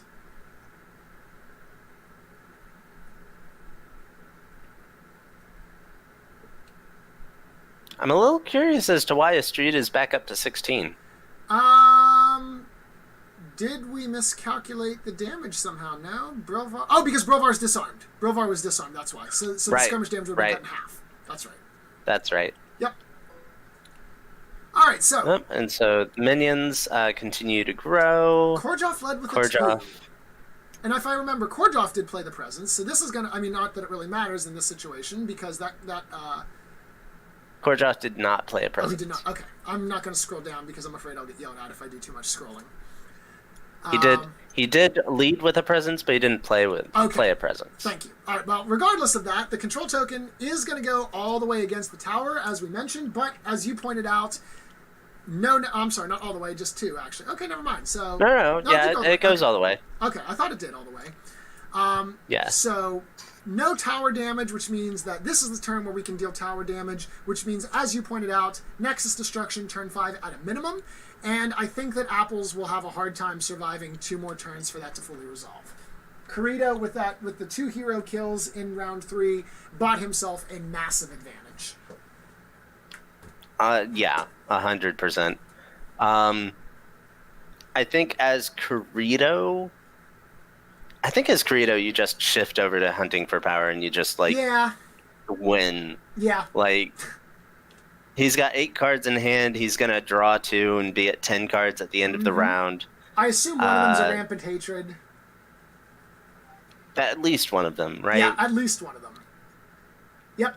As you mentioned, right there. Well, pretty much where you mentioned. Yeah, I mean, it could go. Yep, exactly right there. Yep. One square. Yeah, and the reason that's a really powerful spot is twofold. The first is because even though he's on both sides of the dome, he can't really be seen in the lane unless you're right next to him. Exactly. The second reason is because he's so close to the Nexus now, that it'll be incredibly easy for anyone on Kirito's team to just block off that passage from lane 1 to lane 2. Yep. If you're trying to get through that backside. Yes. So Kordrov is going to have a hard time getting to him. Astrida has line of sight of him, but all Kirito has to do is shove her out of the dome, and we see that is exactly what he's doing. Yep. So the first action that we saw was the shape-shifting on Brilvar, so we did notice that Brilvar's HP went up a little bit. Kirito's hand size did go back to 9, which means he did use Divine Conduit to draw another card. And then, as you mentioned, Michael, we Shockwave blasted Astrida out. And, interestingly enough, notice where he positioned her. He positioned Astrida, he, of course, being Kirito, Astrida over there on the left side, which means that Freyhill, if she wants to spawn in the front, will have to spawn in the right lane. Yep. Not that makes a whole lot of difference in this particular situation, but it is something to consider. I'm trying to figure out what exactly it does stop, and I don't know that there's much that it does stop. No, it's mostly just a positional thing. It does stop Freyhill from skirmishing, attacking, rather worshipping, skirmishing, and attacking the outsider from... Oh, no, it doesn't. No, it doesn't, because he can just come in from the other side. Mm-hmm. Unless he was setting up for potentially like a sinkhole. He might be trying to sinkhole trap both of them back there. Oh, yeah, that's also possible, yeah. That's what I can imagine, because we know Kirito runs sinkholes, and we know that Kirito has literally 1/3 of his deck in his hand, sitting at 11 cards. Oh my gosh, 1/3 of his deck. So, literally one. I'm sitting here. That's an exaggeration. That's a good exaggeration. Nope. No exaggeration. 11 out of 32 cards. And so, there's almost certainty that he has a Rampant Hatred and or a sinkhole in his hand. This... You know what he doesn't have, though, that would be pretty cool, though, in this situation? The Apple's cards in his hand? Well, that too, but... The new card. The new card. Can we talk about how useful the new card would be here right now? Like, with those heroes? So, the new card that we're spoiling with the flavor text that we mentioned and the hints that we've been dropping here would be... It would make things about +2 better. Yes. For Kirito. Yes, I agree with that. For the percentage of play that Kirito is about to win this, I think that this card, as you said, would give it a +2. That was actually really good. I like that one better than the other one. Thank you. That was really good. I'm going to have you on the mic more often whenever Yakumo gives me spoiler cards, because you're really good at this. Oh, stop it. All right. So. Speaking of stopping it, we're getting into round 4 and how do we of stop this ridiculousness. And what, as Apples, what do you want here from the 2 cards that you've drawn and the Frail and the Astrida that you've got there? Oh, is Astrida? Wait, no, Frail. Surely Frail's not spawning on the back end. Mm-hmm. Oh, because he wants to avoid obstinacy. Right. Oh no. Oh, right. No. Apples. You've got to go for it, you got to take risks. You got to take risks. You're not going to win this game without a dive bomb play here, friend. And I realize that Freyhill's an easy, juicy target here, but, like, sometimes you got to go all in. And right now, Kirito's got you on the back burner.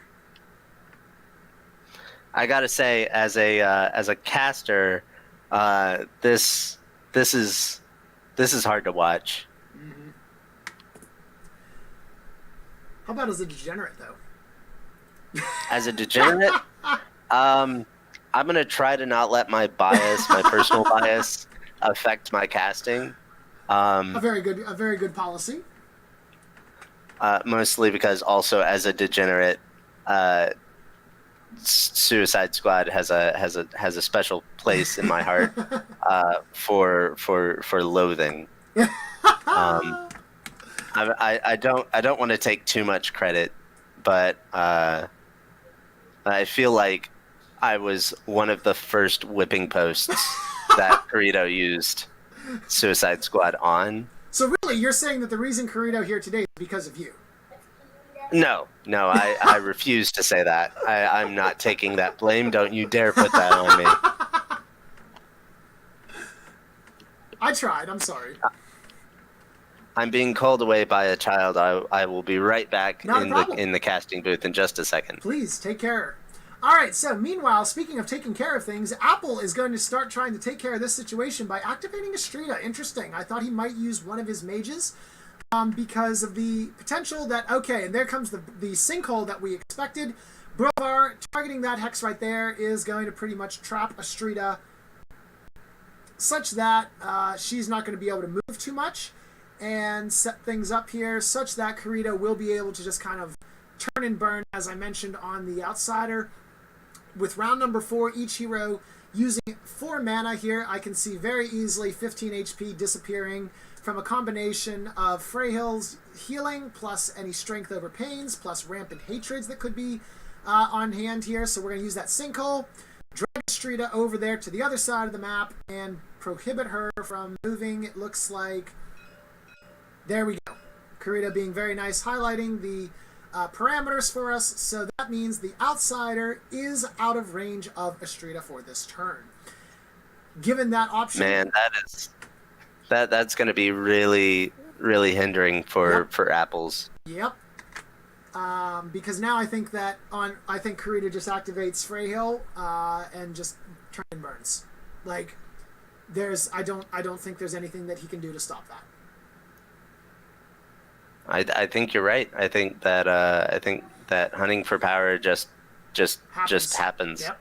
As the prophecy of Tim comes true. Once the outsider appears, it doesn't matter what else you do because the game becomes hunting for power.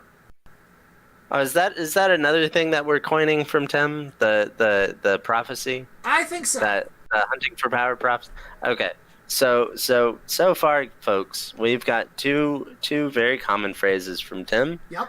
Dead heroes cannot lead. It's true. And once hunting for power becomes an objective, hunting for power is the only objective. That is correct.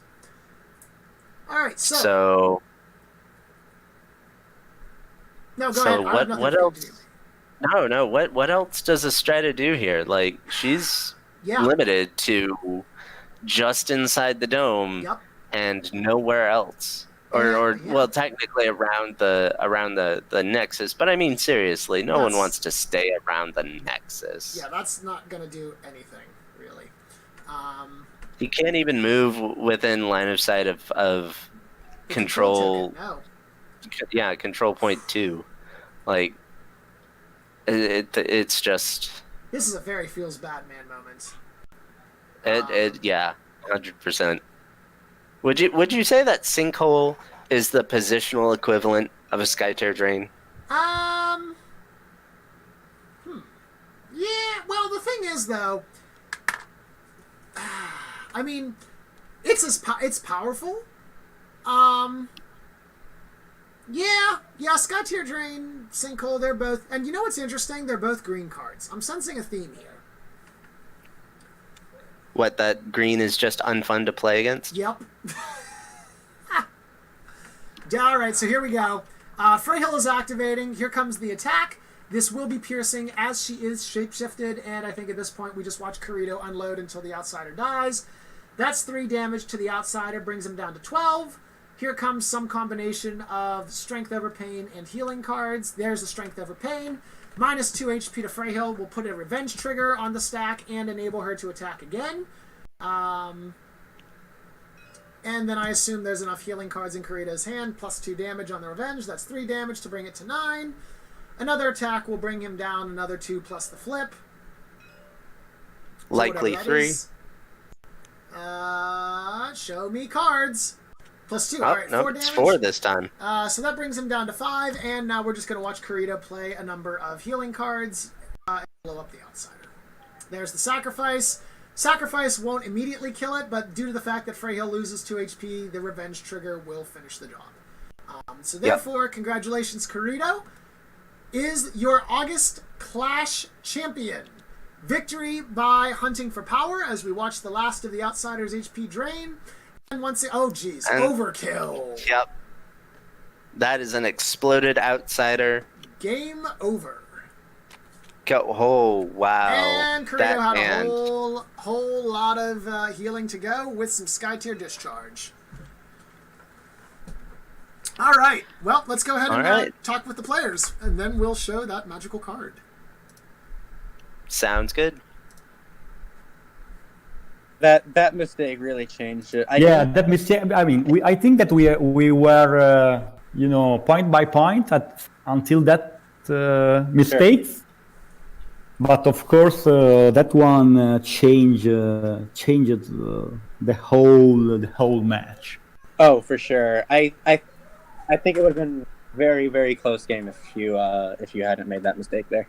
Yeah. Congratulations, guys. Good game. Thank you. Thank you. The mistake I made a little after wasn't nearly as big as the one you made, but if I had left Shilivy there on the skirmish, I could use Dance of the Predator to get to Kordja.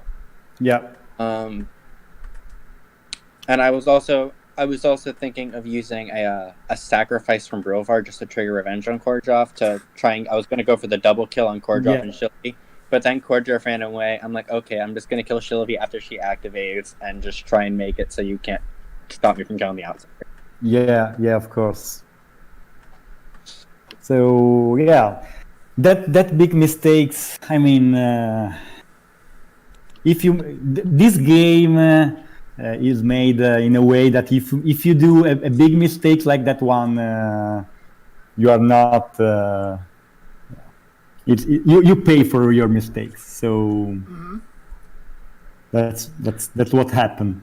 But of course, 100% what Skytear is all about. Yeah. You make one big mistakes, and of course the game changes its face completely. Yes.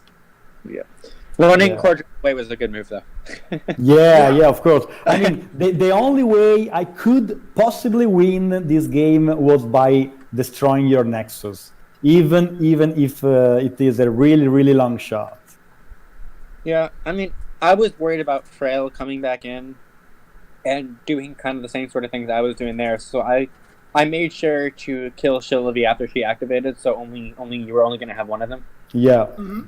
And then I moved Brilvar I had a Sinkhole in hand, and I moved Brilvar up to this Hex and planned to use a Shockwave to push, so that way, to use a Shockwave to push her feet out, so Brilvar would be able to use a Sinkhole to get rid of any hero that tried to get in.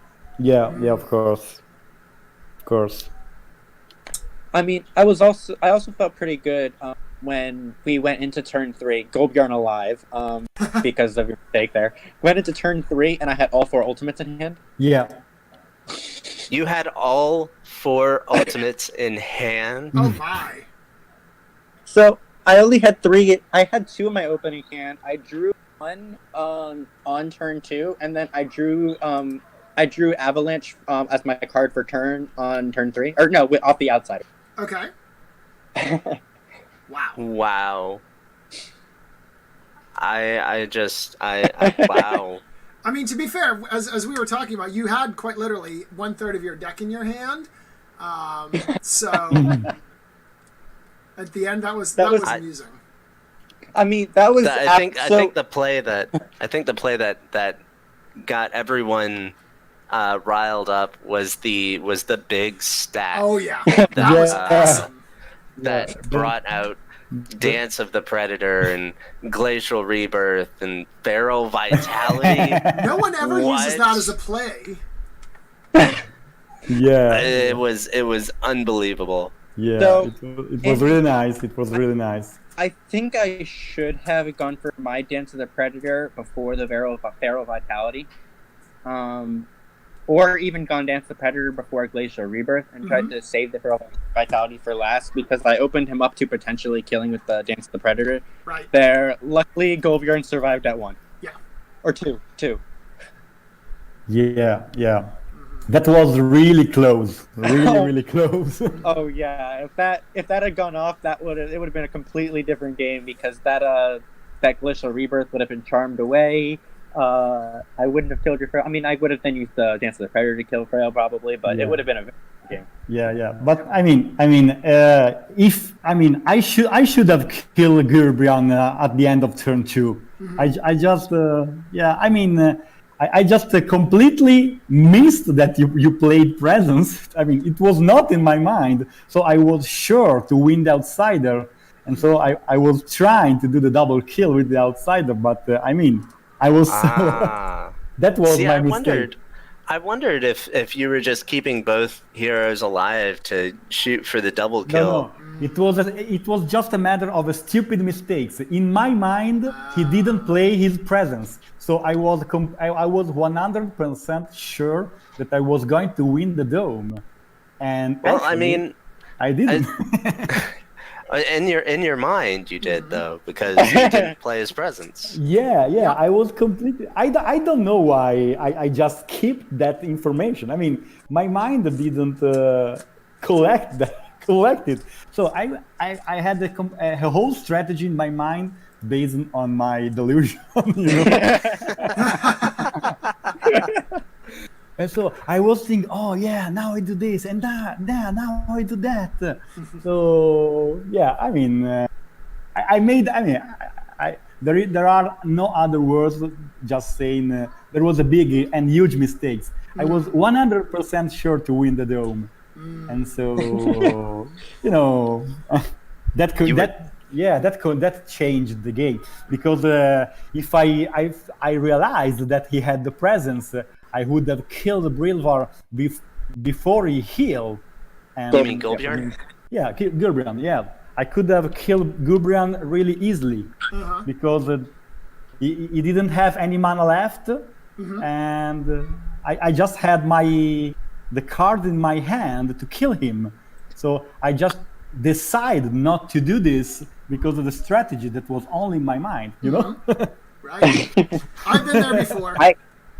Yeah, so for that, also that Presence was really good Presence for me, not just because of the control there. The top 2 cards in my deck were, I think, Chasm and Skytear Discharge. Yeah. The Discharge was the top card, so I got to switch the order of him, lead with the 3, and then left a +2 on top for heal. Yeah. You play very well, Kirito. So you manage the game very, very well. I'm just sad that I would have loved to see the match without these huge mistakes, because from now then I was pretty sure that you were going to win. So yeah, I don't know if you could have gotten the kill with the Outsider, and if you didn't, I had minutes in hand and some good stuff, so it would have been very at least it would have been a much closer game from that point ahead, and so yeah. I'm just sad about that, because I would prefer to lose without making such huge mistake, But that's Skytear, because the beauty of this game at this level, if you made a huge mistake, you're down. There's no way you can unless the opponent do another huge mistake. There's no way you can keep tracks, So but definitely. Yeah. I don't think it was a mistake. I think it was more just those exhaustions really hurt me, and because of that, I didn't have Shillaby shape-shifted right after when that huge attack was going on. Because otherwise, I was planning to use the Sacrifice from Brilvar to trigger Revenge and Dance of the Predator to take out Kordref to get a double kill on your activation. Yeah. You had a lot of options. So yeah. I think that you didn't make any huge mistakes, and indeed you won. So yeah, definitely. Great game to you, and congrats for the final winning. So even after I killed Frail there, I wasn't too sure I was going to win, because I knew I was in an advantageous position, but I'm like, okay, now the double kill is going to be hard. Yeah. Obstinacy, I'm not going to be is always going to be hard, because Frail is going to be annoying to kill a second time. Yeah. And hunting for power, Frail's going to come back next round, and I can't get it this round. So I was initially thinking, okay, maybe I'll try and go for the double kill on Shillaby and Kordref, and then Kordref ran away. I'm like, okay, we'll go for hunting for power next turn and try and make it so you can't stop me. Yeah, yeah. Like, for me, I was winning, but I couldn't figure out how to win. Yeah. Yeah. Anyway, yeah. thanks for the game. What's this new card? Yeah, Wow. yeah, right. So, What's the new card? wow, okay, so Kirito wins the game and then immediately starts leveling demands. Okay, well then. So, This is the privilege of being a Clash Grandmaster. It is, but- is that what this is? but Yeah, exactly. but you know what the Get- privilege... Oh, I'm sorry, go ahead, Michael. No, I was gonna say get your gorilla social self out of here. That's correct. Yeah, we don't want monkeying around to be done. Oh yeah, see, Ryan doesn't get any of this because he actually doesn't know what the card is. But you know what?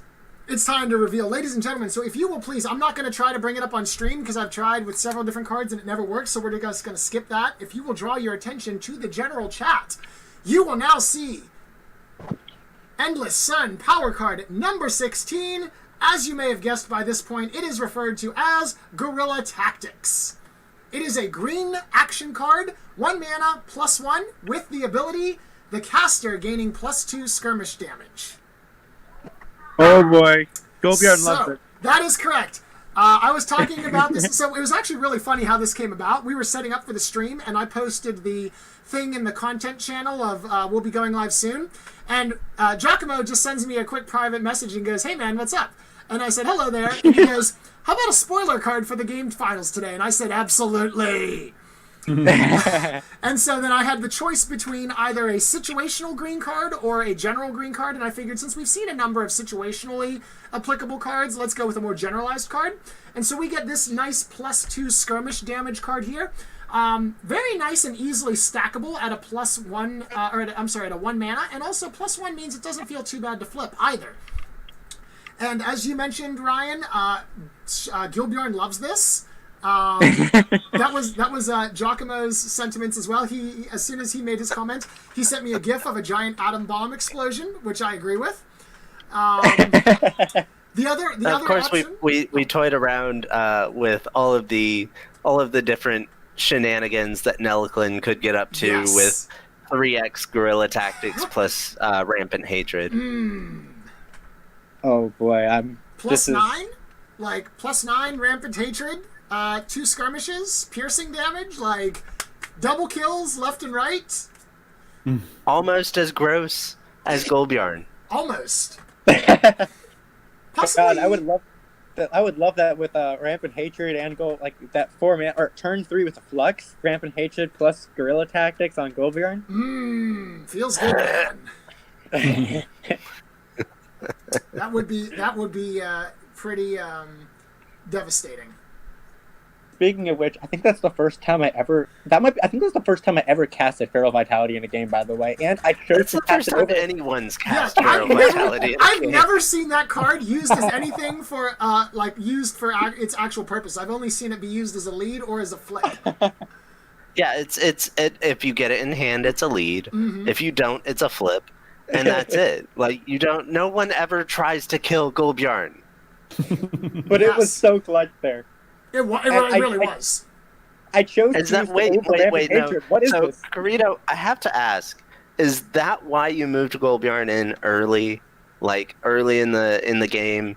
Is because you had Feral Vitality in hand, or is it because you like what was going on there? Because I usually Golbjorn gets saved to the end. Right. So because I usually save Golbjorn until the end, but normally I do that when I'm the first player, and so I kind of set up for a turn 2 rampant hatred. So I shapeshift all my heroes, do a AOE skirmish, and the next turn do an AOE skirmish twice with rampant hatred. But as the second player, it was a little hard to do that, and so I kind of wanted to wait for him to position his heroes a little bit more, so I could try and taunt his Shillavi with my Brilvar. So I didn't want to go Brilvar yet. And I didn't want to expose Shillavi too early, and I did have the Feral Vitality in hand, and he was with Golbjorn shapeshift, he was going to have 2 armor, so I figured I'm just going to make it hard for him to have him kill my hero, run him in there with the 2 armor, and then I did have the Feral Vitality. All right. Well, it worked out. It I did. mean, I had my doubts running a Golbjarn right next to a shapeshifted Frail while you're trying to kill her. But I mean, like you said, it did work out. You know what? It was just If he's going for Golbjarn, he's not going for Shillavia, and he's not going for Frail. It's true. yeah. He's Yeah, not I can't. Satoshi. I can't argue with that. As much as I'd like to. Yeah, that's what a tank do, right? Yes. Take Did. take the points instead of others. So he did the tank. Golbjarn isn't supposed to be a tank. I had 2 tanks in that game. Listen, you know those people that build like the really weird off-meta builds in other MOBA games? Like, You mean off metagaming? Woo! all right, so remember how we were talking about advantages earlier? One of the advantages of being the host here is I can just put him on mute. All in favor? Yeah. Motion to entertain? I. And I get 2 votes because I'm a caster. That's true, so do I. So, motion adjourned. Sorry, Kirito, you've been silenced. Ouch. We still love you, though. Now I We can do. say whatever I want. They won't know. You're actually not muted, so I hope you don't. That would be the ultimate fake out. I had a feeling I wasn't. Just go for the callback to Home Improvement and just start doing the Modern Major General song. Okay, do you have any more questions for us, or more card? Do we want to talk about the card more? What's going on? I have no idea. Nope, I think we've talked about it all. But once again, we do want to properly congratulate you, Ryan. Congratulations, you are the August Clash Grand Finals champion, reigning supreme.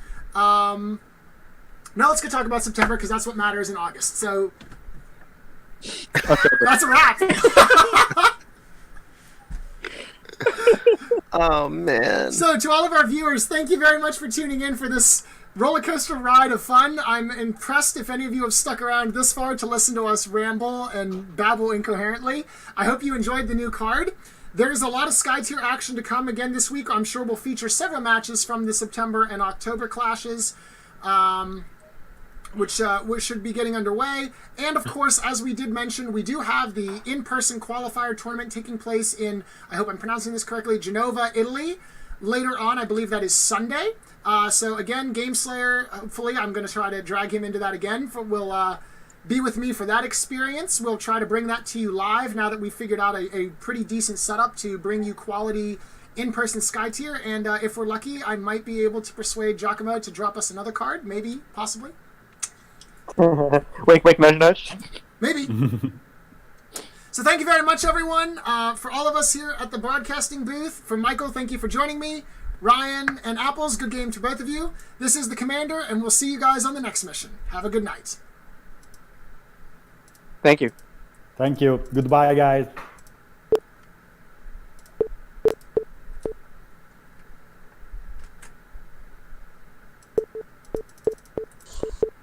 I was cracking up through that entire. Be careful, we might not have actually ended the stream, because my computer's frozen. Okay, cool. Had a little bit of everything in there. We did. Even a disconnect from me.